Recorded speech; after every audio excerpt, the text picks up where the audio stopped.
అందరికీ నమస్తే అండి. వెల్కమ్ టు అవర్ నిజం ఛానల్ అండి.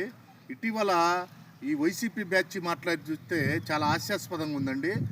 ఈ తిరుమల తిరుపతి దేవస్థానంలో జంతు కొవ్వు కలవలేదు కానీ కల్తీ నెయ్యే అని ఒప్పుకొని కూడా ఇవాళ బుకాయిస్తున్నారండి.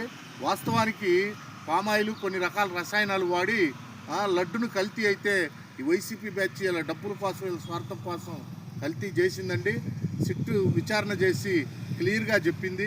36 మందిని దోషులుగా చేర్చి ఎవరెవరు ఎంత సొమ్ము తిన్నారు అనేది కూడా నిగ్గు తెలుస్తుందండి. చేర్చి వాళ్ళు కేసు కూడా ఫైల్ చేసి విచారణ చేస్తుంటే ఇవాళ ఈ వైసీపీ బ్యాచ్ చేసే బుకాయింపు చూస్తే చాలా హాస్యాస్పదంగా ఉంది. కలియుగ కల్యాగా మారాడు ఈ జగన్మోహన్ రెడ్డి. వెంకటేశ్వర స్వామితోనే ఆటల మిస్టర్ జగన్మోహన్ రెడ్డి. ఇటీవల ఈ వైసీపీ బ్యాచ్ చేసే మాటలు కానీ వీళ్ళు మాట్లాడే మాటలు కానీ హైందవ ధర్మం మీద వీళ్ళు చేసే దాడులు చూస్తే చాలా బాధాకరంగా ఉందండి.